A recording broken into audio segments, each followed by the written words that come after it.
오늘 말씀의 제목은 새 생명이 넘치는 교회입니다. 한번 큰 소리로 한번 따라서 해주세요. 새 생명이 넘치는 교회. 예, 고맙습니다. 새 생명이 넘치는 교회입니다. 예. 여러분들 그 병원 중에서 산부인과 병원도 있어요. 그런데 요즘에는 산부인과라고 하는 병원이 단독으로 있는 병원이 이제 다 사라졌습니다. 그리고 이제 다 종합병원 안에 산부인과 시설들이 다 돼 있습니다.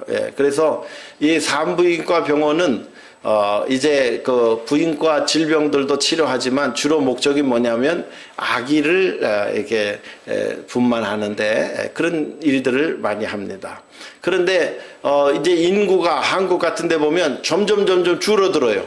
그래서 아기 낳는 가정들이 점점 줄어듭니다. 그래서 우리나라가 세계에서 제일 빠르게 출산율이 떨어지는 그런 나라가 되고 말았습니다. 그래서 지금은 우리나라가 한국이 잘 살지만은 모든 사회학자들, 미래학자들이 한국이 제일 빨리 망할 수 있는 나라다, 그렇게 예언을 하고 있습니다. 그 이유는 뭐냐면 자식을 키우기가 어려워서 자식을 낳을 수가 없다는 겁니다. 미국에 오니까 다들 한 3명씩 낳더라고요. 보니까 너무 부러웠어요. 한국에는 결혼하면 의무방어전으로 1명 아기 낳으면 그만인데 이제 미국 오니까 한 3명 정도까지 낳고요. 또 어떤 분들은 한도 끝도 없이 많이 또 낳으시더라고요. 보조금 제도가 잘 돼 있어가지고 이제 아기를 많이 낳으면 나라에서 그렇게 또 먹고 살 수 있도록 대책도 잘 해주어서 그런 그 사회가 이제 우리 미국 사회인데요. 한국은 정말 아기를 낳지 못하는 그런 그 사회가 되고 말았습니다. 예수님께서 부활하신 후 40일 동안 이 땅에 머물고 계셨다고 그랬는데 예수님께서 상당히 바쁘신 시간을 보내셨습니다. 엠마오로 절망 가운데 내려가던 제자들 만나셔서 그들의 가슴을 뜨겁게 하시고 절망 가운데 내려가는 길에서 부활의 소망을 가지고 예루살렘으로 올라오도록 그들을 어루만져 주셨습니다. 두려움 가운데 있었던 제자들을 찾아가셔서 평안하냐 말씀하시고 성령 받을 것을 권면해 주시기도 하셨습니다. 또 호련히 사라지셨다가 이제 갈릴리에 나타나셔서 제자들을 만나주시고 그들에게 조반 아침을 만들어 먹여주시고 베드로에게 직접 물어보셨습니다. 바요나 시몬아, 내가 나를 사랑하느냐 물어보시고 어떻게 살 것인가, 사명자로 살 것을 예수님께서 부탁해 주시기도 하셨습니다. 오늘은 예수님께서 이 지상에서 제일 마지막 순간에 제자들을 만나서 해주신 말씀에 대해서 말씀을 한번 나눠보려고 합니다. 오늘 제자들에게 유언의 말씀이라고 하는 것은 그가 다 이루지 못한 일들을 제자들에게 부탁하신 말씀이라고 할 수가 있습니다. 실제로 제자들은 모두 예수님의 유언을 지키기 위해서 목숨을 걸고 전도하다가 다 순교했습니다. 오늘 성경 본문 말씀 다시 한번 보겠습니다. 마태복음 28장 19절에 보니까 그러므로 너희는 가서 모든 족속으로 제자를 삼아 아버지와 아들과 성령의 이름으로 세례를 주고 내가 너희에게 분부한 모든 것을 가르쳐 지키게 하라는 것입니다. 제자들에게 명령하신 첫 번째 명령은 뭐냐면 유언의 말씀은 가서 제자 삼으라는 것입니다. 가서 제자 삼아라. 여러분들 우리가 예수 믿고 나서 예수님께서 제일 처음 하신 것이 뭐냐면 12제자를 부르신 거예요. 12제자를. 그래서 혼자 사역하지 않으시고 제자를 부르셨어요. 그걸 한번 열어주시기 바랍니다. 마가복음 3장 13절 15절까지 잘 보이시나 모르겠는데 한번 같이 큰 소리로 읽어보겠습니다. 시작. 또 산에 오르사 자기의 원하는 자들을 부르시니 나와 온지라. 이에 12를 세우셨으니 이는 자기와 함께 있게 하시고 또 보내사 전도도 하며 귀신을 내어 쫓는 권세도 있게 하려 하심이러라. 아멘. 예수님께서 첫 번째 초기 사역 때 하신 일이 뭐냐면 12명의 제자를 세우셨다는 겁니다. 그리고 이 12명의 제자들을 세우신 다음에 어떻게 하셨냐? 그들과 함께 계셨습니다. 그들과 함께 계셨어요. 그래서 예수님이 가지고 계셨던 그 비전을 함께 나눴습니다. 그리고 두 번째로는 그 제자들을 파송했습니다. 전도하기 위해서 파송했습니다. 그 다음에 세 번째, 그 전도하러 나갈 때 무엇을 주셨냐면 귀신 쫓는 권세도 예수님께서 제자들에게 허락해 주셨습니다. 그런데 전도하러 나가지 않는 제자들에게는 권세를 주지 않으셨어요. 전도하러 나가는 제자들에게 귀신 쫓는 권세를 주셨습니다. 왜냐하면 영적 싸움을 하러 나가는 분들이기 때문에 그 제자들에게 권세도 허락해 주셨는 줄로 믿습니다. 여러분, 성령 달라고 기도하시죠? 성령 충만의 성령의 은사, 성령의 능력, 성령의 권세 달라고 기도하시죠? 무엇을 위해서 그렇게 여러분 기도하십니까? 사실은 궁극적으로는 전도의 열매가 맺히기 위해서 성령의 권세, 성령의 능력을 우리가 사모해야 될 줄로 믿습니다. 사도행전 1장 8절에 성령이 너희에게 임하시면 너희가 권능을 받고 예루살렘과 온 유대와 사마리아와 땅끝까지 이르러 내 증인이 되리라. 할렐루야.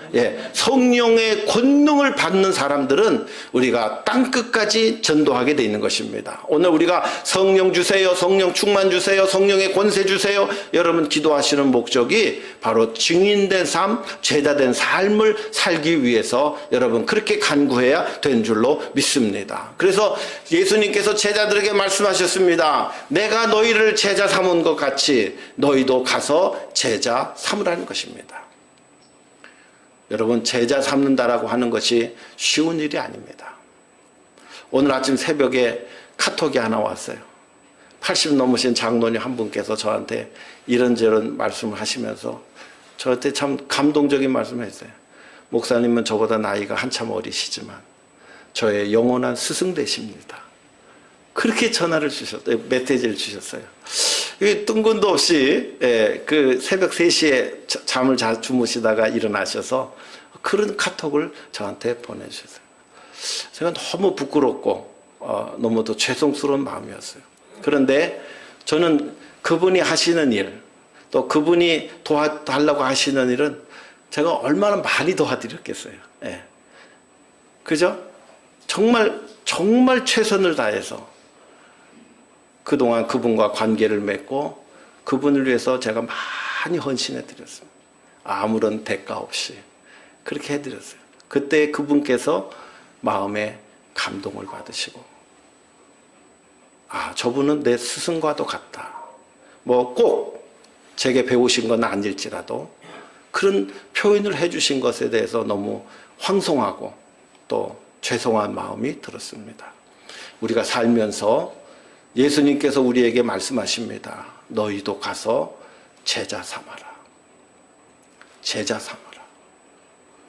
오늘날 우리 예수 믿는 사람들이 해야 될 첫 번째 사명은 제자 삼는 일입니다. 누구를 제자 삼아야 되느냐? 여러분들, 우리 교회가 생명력을 유지하기 위해서 여러분의 자녀들을 제자 삼아야 됩니다. 여러분 주변에 사는 분들을 제자 삼아야 됩니다. 가서 그들을 감동시킬 때까지 이분은 나의 참 스승님이십니다 라고 말할 때까지 섬기고 사랑하고 또 섬기는 일들을 계속 할 것을 명령하셨어요. 우리 교회가 그 일을 왜 감당하지 못하는지 너무 마음이 안타깝고 또 안타깝습니다. 제자 삼는 일을 해야 됩니다. 두 번째로 오늘 본문에 있는 말씀 보니까 제자 삼은 다음에 그 다음에는 세례를 베풀어라 라고 그렇게 얘기합니다. 세례에 대한 정의를 로마서 6장에 있는 말씀을 보니까 세 나옵니다. 세례가 무엇이냐? 우리가 교회가 세례가 세례를 안 베푼 지 오래됐어요? 그죠? 우리 교회가 세례 준 경험이 언제 있습니까? 여러분, 정말 마음이 아픈 일이에요. 세례를 베풀어야 되는데 첫 번째 세례의 의미는 무엇이냐면 나는 죽고 예수님으로 말미암아 새 생명을 얻게 되었다고 선포하는 일이 세례입니다. 우리는 물로 세례를 주지만 예수님께서 말씀하셨습니다. 성령으로 세례받을 일이 올 것이다. 세례받는 사람은 나는 죽고 예수님 때문에 나는 새 생명을 얻었습니다 라고 선포하는 그 예식이 세례 예식입니다. 로마서 6장 4절에 그렇게 나와 있어요. 제가 성경 구절을 너무 많이 찾아놔가지고 제가 좀 덜 읽으려고 하는데요. 로마서 6장 4절에도 보니까 그의 죽으심과 합하여 세례를 받음으로 그와 함께 장사되었나니 이는 아버지의 영광으로 말미암아 그리스도를 죽은 자 가운데서 살리심과 같이 우리도 또한 새 생명 가운데서 행하게 하려 함이니라. 두 번째 세례의 의미는 그 다음 절에 나와요. 로마서 6장 5절 보니까 만일 우리가 그의 죽으심을 본받아 연합한 자가 되었으면 또한 그의 부활을 본받아 연합한 자가 되리라. 부활의 두 번째 의미는 그리스도와 연합하여 살겠습니다. 할렐루야. 그리스도와 연합하여 산다는 거예요. 그리스도께서 내 안에 계시고 내가 그리스도 안에 있는 삶을 살겠다는 것입니다. 그리스도께서 죽으신 것처럼 나도 죽고 주님께서 부활하신 것처럼 나도 부활할 것입니다. 세례의 의미는 나는 죽고 내 안에 그리스도께서 사셨기 때문에 나는 그리스도와 연합된 존재입니다 라고 선포하는 것입니다. 세 번째, 그 다음 로마서 6장 6절에 보니까 세례란 무엇이냐?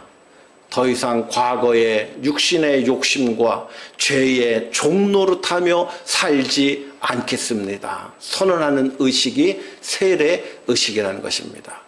과거에 내가 죄에 얽매여 살던 내가 이제는 죄에 얽매여 살지 아니하고 자유케 하는 복음 안에서 진리가 너희를 알지니 진리가 너희를 자유케 하리라 말씀하십니다. 죄와 싸워 승리하는 자만이 자유를 경험할 수가 있습니다. 율법에 얽매이지 아니하고 자유를 경험하며 살 수 있습니다. 참 자유는 우리가 죄와 싸워 승리할 때, 내 안에 있는 욕망과 싸워 승리할 때에, 세상의 유혹과 싸워 승리할 때에 우리는 참 자유함을 얻게 되는 줄로 믿습니다. 그래서 세례를 주라고 하는 것입니다. 세 번째는 가르쳐 지키게 하라고 하는 것입니다. 고린도전서 4장 15절 16절 말씀 보니까 그리스도 안에서 1만 스승은 있으되 아비는 많지 아니하니 내가 그리스도 안에서 너희를 복음으로 낳았느니라. 그러므로 권하노니 너희는 나를 본받는 자가 되라 라고 바울이 그렇게 얘기했습니다. 왜 스승님이 1만 스승은 있는데 아비가 많지 않다는 얘기 뭐예요? 지적하는 사람은 많아요. 가르쳐 주려고 하는 사람은 많아요. 그러나 본이 되는 사람은 적다는 것입니다. 그리스도 안에서 내가 너희를 낳았는데 여러분 나를 본받는 자가 되십시오. 여러분의 삶을 통해서 나를 본받는 자가 되십시오 라고 담대하게 이야기하실 수 있다고 한다면 여러분들은 예수님의 유언을 실천하는 분들이신 줄로 믿습니다. 그렇게 되기를 주님의 이름으로 축복합니다. 나를 본받아 주세요. 얼마나 이 멋있는 말입니까? 우리가 살면서 우리가 예수님을 우리가 오래 신앙생활하면서 여러분은 나를 본받아 주세요. 그렇게 담대하게 이야기할 수 있는 분들이 있다고 한다면 그분은 이미 그리스도를 충분히 닮으신 분들이에요. 주님 안에 사시는 분들이에요. 죄와 싸워 승리하시는 분들인 줄로 믿습니다. 오늘날 교회관이 잘못되어 가고 있습니다. 교회는 누구를 위한 교회입니까? 여러분 한번 생각해 보세요. 교회는 누구를 위한 교회입니까? 성도들을 위한 교회입니까? 맞습니다. 성도님들을 위한 교회입니다. 또 다른 한편에 누구를 위한 교회입니까? 세상을 위한 교회, 불신자들을 위한 교회가 되어야 됩니다. 교회는 교회 오래 다닌 분들을 위한 교회가 아니고 처음 교회 나온 분들을 위한 교회여야 합니다. 그분들이 교회에 나와서 왕같이 대접받으면 그분들이 교회에 나올 수 있는 확률이 커집니다. 그러나 교회에 나오셨는데 왕따 당하잖아요. 너무 낯설잖아요. 친절한 분이 없잖아요. 배려해 주는 분이 없잖아요. 아, 이 교회는 내가 나오면 안 되겠구나. 그런 생각이 들 겁니다. 예수님께서 가서 제자 삼고 세례를 베풀고 가르쳐 지키게 하라고 하신 말씀 안에는, 교회 안에는 예수님의 유언을 생각해 보면 불신자들을 위해서 기도하는 교회, 세상을 섬기기 위해서 기도하는 교회로 나가야 합니다. 유대인들도 열심히 전도합니다. 마태복음 23장 15절에 있는 말씀 보니까 너희가 교인 하나를 얻기 위하여 바다로 육지로 두루 찾아 당기는구나. 그렇게 얘기합니다. 유대인들도요, 그들을 유대 교인으로 만들기 위해서 얼마나 열심히 전도하는지 몰라요. 근데 요즘에 유대인들이 전도하는 방식이 어떤 건지 아세요? 양자 입양을 합니다. 전도가 하도 안 되니까 이제는 제3세계에 있는 어린아이들을 다 양자로 입양시켜가지고 그들을 유대교인으로 만들어가고 있어요. 몸부림치고 있습니다. 한국 친구 중에서도 유대인들이 많아요. 왜냐하면 우리나라가 많이 입양을 보냈거든요. 그래서 그 입양 간 아이들 가운데 보면 유대인이 된 아이들이 많아요. 전도하기 위해서 입양까지 하고 있는 유대인들을 바라보세요. 그들이 잘못된 신앙의 지식을 가지고 있으면서도 유대교를 지키기 위하여 정말 최선을 다하여 그들이 그렇게 합니다. 미국의 이민사회 속에서도 그들은 베푸는 일을 최우선적으로 합니다. 유대교를 지키기 위해서 정치인들을 후원합니다. 유대인들을 보호하기 위해서 사회단체를 만들어서 얼마나 많은 사람들을 구제하고 그들을 봉사하는지 알 수가 없습니다. 여러분, 우리 모두는 복음의 빚진 자입니다. 로마서 1장 14절과 15절에 있는 말씀 보니까 헬라인이나 야만이나 지혜 있는 자나 어리석은 자에게 내가 다 빚진 자니라. 그러므로 나는 할 수 있는 대로 로마에 있는 너희에게도 가서 복음 전하기를 원하노라. 우리가 예수 믿은 것은 누군가에 의해서 우리는 예수님을 믿게 되었습니다. 모태신앙이라고 하는 분들도 부모님에 의해서 전도를 받아 교회에 나오게 되신 것입니다. 우리는 누군가에게 복음의 빚진 자로 살게 되어 있습니다. 그때 그 복음의 빛을 갚는 자세로 살기 위해서 우리는 반드시 전도해야 하는 것입니다. 고린도전서 9장 14절에도 이와 같이 주께서 복음 전하는 자들에게 복음으로 살리라 명하셨으니 내가 복음을 전할지라도 자랑할 것이 없으면 내가 부득불 내가 해야 될 일임이라. 복음을 전하지 아니하면 내게 화가 있을 것이미로다. 바울이 그렇게 위대한 전도자로 살 수 있었던 것은 복음의 빚진 자로 살았기 때문입니다. 내가 복음을 전하지 않으면 내게 화가 임할지도 모르겠다 하는 그런 안타까운 절박한 심정을 가지고 그는 복음을 증거하는데 그의 생명을 아끼지 않았습니다. 하나님도 우리를 구원하시기 위해서 총동원으로 동원하여 우리를 사랑해 주셨습니다. 자기 아들을 아끼지 아니하시고 우리 모든 사람을 위하여 내어주신 이가 어찌 그 아들과 함께 모든 것을 우리에게 은사로 주지 아니하시겠느냐. 하나님께서 우리를 구원하시기 위해서 가장 사랑하는 아들을 희생시키셨습니다. 한 사람 전도하기가 그렇게 어려운 것입니다. 요즘 교회에 나오는 사람들은 두 가지 종류의 사람들입니다. 전도 받아서 나오는 사람, 본인이 필요해서 나오는 분이 있어요. 또 그렇지 않은 사람들은 억지로 끌려 나오는 사람들이 있습니다. 그러나 과거에는 호기심 가운데 나오는 분들이 있었는데 이제는 그런 분들은 없습니다. 교회가 뭔지도 모르고 나오는 분들은 없습니다. 그러면 교회에 나오는 분들이 본인의 필요에 의해서 나오든지 누군가에 의해서 끌려 나오게 된다면 그것은 무슨 일입니까? 우리는 두 가지를 해야 된다는 거예요. 첫 번째로는 그들에게 복음이 왜 필요한지를 알려주고 사랑으로 그들을 섬겨서 그들의 마음이 감동이 되어서 이게 정말 복음이 필요하구나 그들이 인식하고 교회에 나올 수 있도록 하는 일을 교회가 해야 되는 것입니다. 두 번째로는 누가복음 14장 23절에 있는 말씀 보니까 거기에 주인이 종에게 이르되 길과 산을 로가로 가서 사람을 강권하여 데려다가 내 집을 채워라. 할렐루야. 복음의 위대함을 아는 사람들이 강권하여 교회 나가자. 교회 글쎄 나와봐. 나와보면 알아. 그래 강권하여 데려다가 성전에 앉혀놓고 복음을 증거하고 그들의 복음의 필요성을 증거해야 된다는 것입니다. 우리가 다른 사람을 강권할 능력이 우리에게 있습니까? 여러분, 그런 관계를 만드십시오. 여러분, 복음을 모르는 사람들은, 교회에 잠깐 왔다가 그 교회에 다시 출석하지 않는 분들은 복음의 생명과 복음의 위대함과 복음의 영원성에 대해서 사람들이 깨닫지 못한 채 살아가고 있습니다. 제가 베이커스필드에 와보니까 복음의 생명력을 아는 분들도 있지만 교회를 몇 번 나오다가 안 나오신 분이 너무 많아요. 교회에 대해서 그분들은 잘 알고 있다고 생각하고 안 나오십니다. 교회에 안 나가도 된다고 생각하는 분들이 너무 많습니다.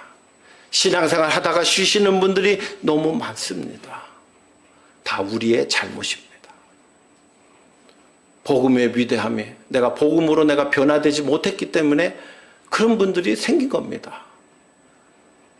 주님의 사랑이 우리 안에 충만히 거하셨거늘 우리는 이웃을 향한 사랑을 충만히 행하지 못한 결과입니다. 주님께서는 우리를 감동시켜 주셨지만 우리는 그들을 감동시키지 못한 결과입니다. 주님은 우리를 위해서 죽으셨지만 우리는 그들을 위하여 죽지 못한 결과입니다. 주님은 우리를 위해서 모든 것을 다 쏟아 부어 주셨지만 우리는 그 영혼들을 위해서 모든 것을 다 쏟아붓지 못한 결과입니다. 주님의 유언은 가서 모든 족속으로 제자를 삼아 세례를 주고 내가 너희에게 분부한 모든 것을 가르쳐 지키게 하라고 오늘도 우리에게 말씀하고 계십니다. 여러분 머릿속에 생각하세요. 해보세요. 누구를 전도할 수 있을까? 여러분 미국 교회들 중에 성도님들이 안 계셔서 뭐 일부에 팔았던 그런 교회들도 많이 나오잖아요. 그분들은 다 미국 분들인데 왜 전도할 사람들이 없었을까요? 전도할 사람들이 분명히 있습니다. 전도할 수 있는 능력을 잃어버렸기 때문에 그렇습니다. 오늘 우리가 이민사회 가운데 베이커스필드에 한인들이 많이 살고 계신데 목사님 전도할 사람이 없습니다. 저는 그렇게 들립니다. 저에게 전도할 능력이 없네요. 예수님의 유언을 받아들일 준비가 안 되어 있습니다. 예수님께 받은 바 사랑은 크지만 그 사랑을 실천할 준비는 되어 있지 못합니다. 예수님은 나를 위해 죽으셨지만 나는 이웃을 위해 죽을 준비가 되어 있지 못합니다. 라고 고백하는 우리의 모습은 아닌가요? 저는 교회에 전도하여 새로운 심령을 끊임없이 모시고 오는 그런 교회가 되기를 강력하게 희망하고 그걸 위해서 날마다 부르짖어 눈물로 호소하며 기도하고 있습니다. 그런 교회만이 생명력이 유지되는 교회입니다. 그런 교회만이 예수님의 유언을 참으로 이어갈 수 있는 교회입니다. 전도하는 교회만이 예수님의 그 위대한 사랑을 실천하고 확인하는 교회입니다. 저는 사대교회를 보고 갔을 때 소아시아 7교회 중에서 너무 정말 안타까워서 눈물이 났습니다. 헬라 신전 기둥 하나에 교회를 이렇게 지었어요. 사람들이 얼마나 전도가 안 됐는지 거기에 5사람, 6사람 들어가면 꽉 차는 성전을 만들었어요. 화장실만한 교회를 만들었어요. 그래도 그분들이 거기다 교회를 짓고 거기서 신앙생활을 하면서 얼마나 몸부림쳤는가 하는 그런 생각을 가져봤습니다. 교회는 한 사람이 변화되면 됩니다. 그러면 2사람이 되고 2사람이 변화되면 4분이 되고 4분이 변화되면 8분이 됩니다. 나는 하나님 저에게 전도 대상자를 주옵소서. 여러분 기도하시길 바랍니다.